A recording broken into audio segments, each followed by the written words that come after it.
जय श्री राम, जय बागेश्वर धाम सरकार की, जय बालाजी महाराज की, जय सन्यासी बाबा की, हर हर महादेव। आज की वीडियो में ये बताऊंगी कि रामायण कैसे पढ़ते हैं और रामायण पढ़ने का सही तरीका क्या है, रामायण शुरू कैसे करते हैं और रामायण समाप्त कैसे किया जाता है। समयानुसार आपको बताएंगे कि आप कितना रामायण पढ़ सकते हैं। ये सारी बातें हम आज इस वीडियो में जानेंगे। वीडियो को शुरू करने से पहले मैं आपको बता दूं कि रामायण पढ़ना मैंने अपने घर से ही सीखा है। सारे नियम विधि सब कुछ, श्लोक पढ़ना, चौपाई पढ़ना, दोहा पढ़ना, सोरठा, छंद, सब कुछ। मैं बहुत बड़ी ज्ञाता या विशेषज्ञ नहीं हूँ, मैंने अपने घर में ही सीखा है। मेरी दादी रामायण पढ़ती थी। दोस्तों, मैं आप लोगों को बता दूं कि मेरी दादी को बस पढ़ना आता था, लिखना नहीं। फिर भी वह रोज़ 2 घंटे पूजा करती थी और 2 घंटा रामायण भी पढ़ती थी। उनको कोई ऐसी भक्ति किताब नहीं थी जो वह पढ़ नहीं पाती थी। समयानुसार जब नज़र ज़्यादा कमज़ोर हो गई तो वह रामायण नहीं पढ़ पाती थी। तो मुझे टाइम रहता था, जब मैं स्कूल से आती थी या कभी भी मुझे छुट्टी उट्टी रहती थी स्कूल की, तो मुझे कहती थी कि और बेटा मुझे रामायण पढ़ के सुना दो। तो फिर मैं रामायण पढ़ के उनको सुनाती थी। वह मुझे बताती थी कि दोहा कैसे पढ़ा जाता है और छंद कैसे पढ़ा जाता है। दोहा के पहले संपुट का प्रयोग, दोहा के बाद में संपुट का प्रयोग किस तरह से किया जाता है, छंद कैसे राग में किस तरह से गाते हैं, कितने श्लोक कितने दोहे हम प्रतिदिन पढ़ सकते हैं या हमें पढ़ना चाहिए, किस प्रकार रामायण पढ़ें, किस समय रामायण पढ़ें, संपूर्ण जानकारी उन्होंने मुझे दिया। उन्होंने बताया कि हमें रामायण पुस्तक का ध्यान बहुत अच्छे से रखना चाहिए। रामायण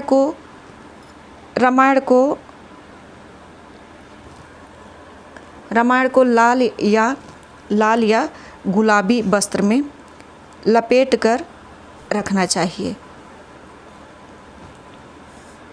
खाली रामायण को कभी भी नहीं रखना चाहिए, क्योंकि इसमें हमारे भगवान हैं, ये हमारा धार्मिक ग्रंथ है।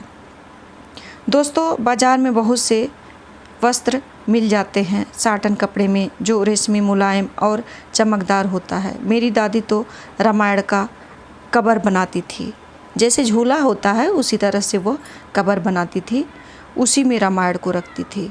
लेकिन बहुत सारे लोग ऐसा नहीं हैं, कपड़ा खरीद लेते हैं 1 मीटर और उसी में ऐसे लपेट के रख देते हैं। मैं भी उसी कपड़े में रखती हूँ। तो दोस्तों, यहाँ पे हम आपको बताएंगे कि छंद कैसे पढ़ा जाता है, छंद का सही उच्चारण कैसे किया जाता है। तो चलिए वीडियो को शुरू करते हैं। तो यहाँ पे छंद है, देखिए दोस्तों, इसको हम पढ़ेंगे।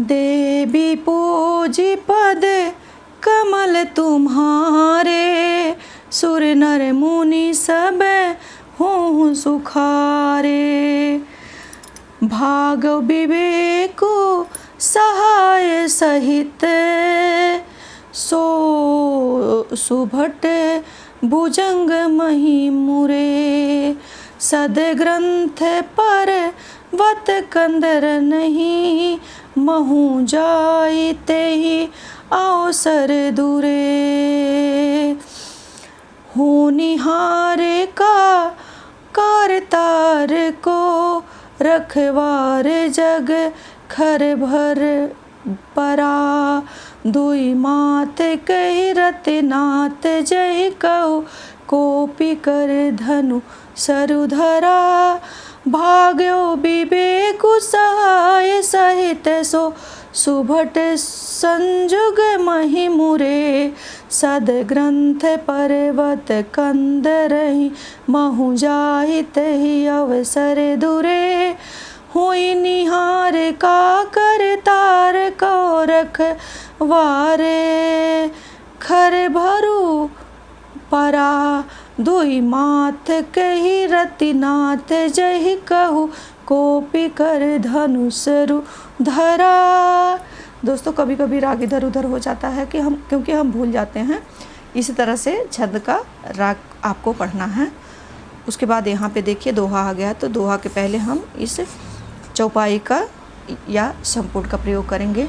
देवी पूजी पद कमल तुम्हारे, सूर्य नर मुनि जन हो सुखारे। जे सजीव जग अचर चरे, नारी पुरुष यस नाम श्री रामा। ते निज निज मर जाद तजी, भय सकल बस काम श्री रामा। देवी पूजी पद कमल तुम्हारे, सूर्य नर मुनि सब हो सुखारे। सबके हृदय मदन अभिलाषा, लता निहारे नवहि तरु शाखा।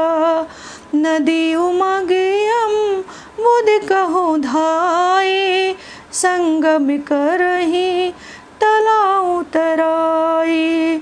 जह असी दशा जड़ नह कै बरनी, को कही सकै सचेतन करनी।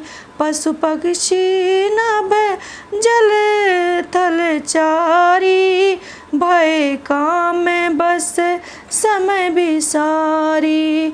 श्री राम जय राम जय जय राम, श्री राम जय राम जय जय राम, श्री राम जय राम जय जय राम, श्री राम जय राम जय जय राम।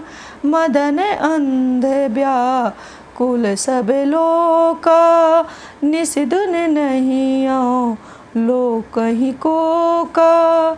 देव धनुज किन देव धनुज नर किन्नर ब्याला, प्रेत पिशाच भूत बेताला। इनके दसान कयूं बखानी, सदा काम के चेरे जानी। सिद्ध विरक्त महामुनि जोगी, ते पी काम बस भय वियोगी। श्री राम जय राम जय जय राम, श्री राम जय राम जय जय राम। भय काम बस जोगी से तापस पार नहीं की को कहे। देख चराचर नारी मैं जे ब्रह्म मैं देखत रहे। अबला बिलो कहीं पुरुष मैं जगु पुरुष सब अबला मयम। दुई दंड भरी ब्रह्मांड भीतर काम कृत कौतुक अयम। देवी पूजी पद कमल तुम्हारे, सूर्य नर मुनि सब हों सुखारे। धरि न काहू धीर सबके, मन मन सीज हरे श्री रामा। जे राखे रघु बीरते, उबरे ते ही काल महु रामा।